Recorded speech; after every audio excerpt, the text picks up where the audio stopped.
Hey guys, welcome back to my channel Bhavans ಕಿಚನ್ಗೆ ಸ್ವಾಗತ.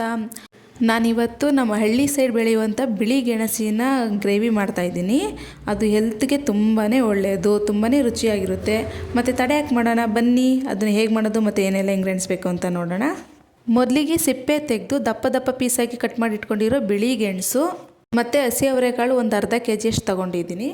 ತೆಂಗಿನಕಾಯಿ 1/2 ಕಪ್, ದಪ್ಪ ಸೈಜ್ ಈರುಳ್ಳಿ 1, 8 ರಿಂದ 9 ಹಸಿಮೆಣಸಿನ್ಕಾಯಿ, ಶುಂಠಿ 1 ಇಂಚು, ಬೆಳ್ಳುಳ್ಳಿ ದಪ್ಪ ಸೈಜಿಂದು 2, ಉರ್ಗಡ್ಲೆ 1 ಸ್ಪೂನ್, ಕೊತ್ತಂಬರಿ ಸೊಪ್ಪು ಸ್ವಲ್ಪ, 1/4 ಸ್ಪೂನಷ್ಟು ಅರಿಶಿಣ, ಒಗ್ಗರಣೆಗೆ ಉದ್ದುದ್ದು ಕಟ್ ಮಾಡಿ ಇಟ್ಕೊಂಡಿರೋ ಒಂದು ಸಣ್ಣ ಸೈಜಿನ ಈರುಳ್ಳಿ, ರುಚಿಗೆ ತಕ್ಕಷ್ಟು ಉಪ್ಪು ಮತ್ತು ಫ್ರೈಗೆ ಬೇಕಾಗಿರೋಷ್ಟು ಒಂದು 4 ಸ್ಪೂನಷ್ಟು ಎಣ್ಣೆ. ಇಷ್ಟು ಇಂಗ್ರೀಡಿಯೆಂಟ್ಸ್ ನಮಗೆ ಬೇಕಾಗುತ್ತೆ. ಬನ್ನಿ ಹೇಗೆ ಮಾಡೋದು ನೋಡೋಣ. ಮೊದಲಿಗೆ ಗೆಣಸು ತಗೊಂಡು ಅದನ್ನು ನೀರಾಕಿ ಸ್ವಲ್ಪ ತೊಳೆದ್ಬಿಟ್ಟು ಒಂದು ಸ್ಪೂನ್ ತಗೊಂಡು ಆ ಥರ ನೀಟಾಗಿ ಪೀಲ್ ಮಾಡ್ಕೊಬೇಕು. ನೀಟಾಗಿ ಪೀಲ್ ಮಾಡಿಲ್ಲ ಅಂದರೆ ಅದು ನಾಲಿಗೆ ಎಲ್ಲ ಕಟ್ತಾ ಬರುತ್ತೆ. ಅದಕ್ಕೆ ಸ್ವಲ್ಪ ನೀಟಾಗಿ ಪೀಲ್ ಮಾಡ್ಕೊಬೇಕು. ಆ ಪೀಲ್ ಮಾಡ್ಕೊಂಡ್ಮೇಲೆ ನೀರಲ್ಲಿ ವಾಶ್ ಮಾಡಿಕೊಂಡು ಮತ್ತು ಇನ್ನೊಂದು ಫ್ರೆಶ್ ವಾಟರಲ್ಲಿ ನೀಟಾಗಿ ವಾಶ್ ಮಾಡಿಕೊಂಡು ಇಟ್ಕೊಬೇಕು. ನೋಡಿ, ಇಲ್ಲಿ ಹೀಗೆ ಮೇಲ್ಗಡೆ ಇರೋ ಸಿಪ್ಪೆನ ತೆಗೆದ್ರೆ ವೈಟ್ ಗೆಣಸಲ್ವ ಇದು, ಅದಕ್ಕೆ ಅದು ಒರೆದಾಗ ಈ ಥರ ವೈಟ್ ಕಲರ್ ಬರುತ್ತೆ. ಅದನ್ನು ಸ್ವಲ್ಪ ವಾಶ್ ಮಾಡಿ ಮತ್ತು ಫ್ರೆಶ್ ವಾಟರಲ್ಲಿ ವಾಶ್ ಮಾಡಿ ಇಟ್ಕೊಂಡು ಅದನ್ನ ದಪ್ಪ ದಪ್ಪ ಸೈಜಲ್ಲಿ ಕಟ್ ಮಾಡಿ ಇಟ್ಕೊಬೇಕು. ಸಣ್ಣ ಸೈಜ್ ಕಟ್ ಮಾಡಿದ್ರೆ ಅದು ಸೊಪ್ಪಿನ ಥರ ಬೇಗ ಬೆಂದೋಗ್ಬಿಡುತ್ತೆ. ಅದಕ್ಕೆ ಅದು ನೀಟಾಗಿ ಸಿಗಲ್ಲ ತಿನ್ನೋದಕ್ಕೆ. ಅದಕ್ಕೆ ಅದನ್ನು ದಪ್ಪ ದಪ್ಪ ಸೈಜಲ್ಲಿ ಕಟ್ ಮಾಡಿ ಇಟ್ಕೊಬೇಕು. ನಂತರ ಮತ್ತೊಂದು ಕಡೆ ಇದಕ್ಕೆ ಮಸಾಲೆ ರೆಡಿ ಮಾಡ್ಕೊಳ್ಳೋಣ. ಒಂದು ಜಾರ್ ತಗೊಂಡು ಅದಕ್ಕೆ ತೆಂಗಿನಕಾಯಿ, ಈರುಳ್ಳಿ, ಹಸಿಮೆಣ್ಸಿನ್ಕಾಯಿ ನಿಮ್ಗೆ ಎಷ್ಟು ಖಾರ ಬೇಕೋ ಅಷ್ಟು ಹಾಕೊಬೋದು, ಶುಂಠಿ, ಬೆಳ್ಳುಳ್ಳಿ ಮತ್ತು ಚಕ್ಕೆ, ಲವಂಗ, ನಂತರ ಕೊತ್ತಂಬರಿ ಸೊಪ್ಪು ಮತ್ತು ಉರ್ಗಡ್ಲೆ 1 ಸ್ಪೂನು, ಒಂದು 1/2 ಸ್ಪೂನ್ ಹಾಕ್ಕೊಂಡ್ರೆ ಸಾಕು. 1 ಸ್ಪೂನ್ ಬೇಡ, ಜಾಸ್ತಿ ಆಗುತ್ತೆ, ಒಂದು 1/2 ಸ್ಪೂನ್ ಸಾಕು. ಮತ್ತು ನೀರು ಇದಿಷ್ಟು ಹಾಕ್ಕೊಂಡು ಚೆನ್ನಾಗಿ ರುಬ್ಕೊಬೇಕು.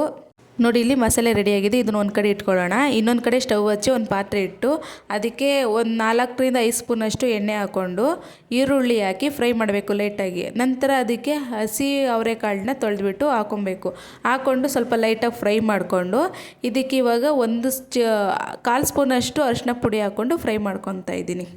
ನಂತರ ಇದಕ್ಕೆ 1 ಸ್ಪೂನ್ ಉಪ್ಪು ಹಾಕ್ಕೊಂಡು ಫ್ರೈ ಮಾಡ್ಕೊತಾ ಇದ್ದೀನಿ. ಎಲ್ಲ ನೀಟಾಗಿ ಫ್ರೈ ಮಾಡ್ಕೊಬೇಕು. ಮತ್ತು ಇದಕ್ಕೆ ಇವಾಗ ರುಬ್ಕೊಂಡಿರೋ ಮಸಾಲೆ ಹಾಕ್ಕೊಂಡು ಫ್ರೈ ಮಾಡ್ಕೊತಾ ಇದ್ದೀನಿ. ಸ್ವಲ್ಪ ಲೈಟಾಗಿ ಮಿಕ್ಸ್ ಮಾಡಿಕೊಂಡು ಅದಕ್ಕೆ ನೀರು ಹಾಕ್ಕೊಂಡು ಚೆನ್ನಾಗಿ ಮಿಕ್ಸ್ ಮಾಡ್ಕೊತಾ ಇದ್ದೀನಿ. ನಿಮಗೆ ಎಷ್ಟಾದ ಬೇಕು ನೋಡ್ಕೊಳ್ಳಿ. ತುಂಬ ತೆಳುನೂ ಮಾಡಬಾರ್ದು, ತುಂಬ ಗಟ್ಟಿನೂ ಮಾಡಬಾರ್ದು. ಏಕೆಂದರೆ ಗೆಣಸು ಹಾಕಿ ಬೆಂದ ಮೇಲೂ ಸ್ವಲ್ಪ ಗಟ್ಟಿಯಾಗುತ್ತೆ ತಣ್ಣಗಾದ್ಮೇಲೆ. ಅದಕ್ಕೆ ನಾನು ಇದಕ್ಕೆ 1 ಲೀಟ್ರಷ್ಟು ನೀರು ಹಾಕ್ಕೊಂಡಿದ್ದೀನಿ. ಅಷ್ಟೇ ನೀರು ಹಾಕ್ಕೊಂಡು ಚೆನ್ನಾಗಿ ಮಿಕ್ಸ್ ಮಾಡ್ಕೊತಾ ಇದ್ದೀನಿ. ನಂತರ ಇದಕ್ಕೆ ಉಪ್ಪು ಹಾಕ್ಕೊತಾ ಇದ್ದೀನಿ. ಉಪ್ಪು ಹಾಕ್ಕೊಂಡು ಚೆನ್ನಾಗಿ ಮಿಕ್ಸ್ ಮಾಡ್ಕೊಬೇಕು. ಮಿಕ್ಸ್ ಮಾಡಿಕೊಂಡು ಸ್ವಲ್ಪ ಹೊತ್ತು ಬಿಟ್ಟರೆ ಅದು ಕುದಿಯೋದಕ್ಕೆ ಸ್ಟಾರ್ಟ್ ಆಗುತ್ತೆ. ಆವಾಗ ನಾವು ಗೆಣಸನ್ನು ಹಾಕ್ಕೊಬೇಕು. ಅದಕ್ಕೂ ಮೊದಲೇ ಹಾಕ್ಕೊಂಡ್ರೆ ತುಂಬ ಬೇಗ ಬೆಂದೋಗುತ್ತೆ. ಎಲ್ಲ ಫುಲ್ ಮಿಕ್ಸ್ ಆಗೋಗುತ್ತೆ, ಚೆನ್ನಾಗಿ ಬೆಂದೋಗಿ ಅದು ಏನು ಸಿಗೋದೇ ಇಲ್ಲ, ಎಲ್ಲ ಹಲ್ವಾ ಥರ ಆಗೋಗುತ್ತೆ. ಅದಕ್ಕೋಸ್ಕರ ಅದು ಕುದಿಯೋದಕ್ಕೆ ಸ್ಟಾರ್ಟ್ ಆದಮೇಲೆ ಕಾಳೆಲ್ಲ ಬೆಂದಿದೆ ಅಂದಮೇಲೆ ಅದನ್ನು ಗೆಣಸನ್ನು ಹಾಕಿ ಸ್ವಲ್ಪ ಬೇಯಿಸ್ಕೊಬೇಕು. ಇದು ಮೀನು ಮತ್ತು ಸೊಪ್ಪು ಮಾಡಬೇಕಿದ್ರೆ ಹೇಗೆ ಬೇಯಿಸ್ಕೊತೀರೋ ಆ ಥರ ಬೇಯಿಸ್ಕೊಬೇಕು. ತುಂಬ ಬೇಯಿಸ್ಕೊಳ್ಳೋ ಅವಶ್ಯಕತೆ ಇಲ್ಲ. ಈ ಗೆಣಸಲ್ಲಿ ಹೆಲ್ತ್ ಬೆನಿಫಿಟ್ಸ್ ತುಂಬಾ ಇದೆ. It's rich in vitamins and minerals and good source of fibre also. ಮತ್ತು ನಮ್ಮ ದೇಹದ ಹಾರ್ಮೋನ್ ಬ್ಯಾಲೆನ್ಸ್ಗೂ ಹೆಲ್ಪ್ ಮಾಡುತ್ತೆ. ಮತ್ತು ಇದು ನಮ್ಮ ವೆಯ್ಟ್ ಮ್ಯಾನೇಜ್ ಮಾಡೋದಕ್ಕೆ ಮತ್ತು ಡೈಜೆಷನ್ಗೆ ತುಂಬಾ ಹೆಲ್ಪ್ ಮಾಡುತ್ತೆ. ಇಷ್ಟೆಲ್ಲ ಬೆನಿಫಿಟ್ಸ್ ಇದೊಂದು ಗೆಣಸಿಂದ ಬರುತ್ತೆ. ಅದಕ್ಕೆ ಇದನ್ನು ನಮ್ಮ ಡಯಟಲ್ಲಿ ಆ್ಯಡ್ ಮಾಡಿಕೊಂಡ್ರೆ ತುಂಬಾ ಒಳ್ಳೆಯದು.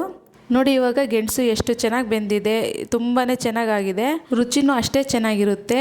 ಈ ರೆಸಿಪಿಯನ್ನು ನೀವು ಕೂಡ ನಿಮ್ಮ ಮನೆಯಲ್ಲಿ ಒಂದ್ಸಲ ಟ್ರೈ ಮಾಡಿ. ಹೇಗಿತ್ತು ಅಂತ ಕಮೆಂಟ್ ಮಾಡಿ. ಇಷ್ಟ ಆದರೆ ಲೈಕ್ ಮಾಡಿ, ಶೇರ್ ಮಾಡಿ ಆ್ಯಂಡ್ ಇನ್ನೂ ಹೆಚ್ಚಿನ ವೀಡಿಯೋಸ್ಗಾಗಿ ಸಬ್ಸ್ಕ್ರೈಬ್ ಮಾಡಿ. Thank you.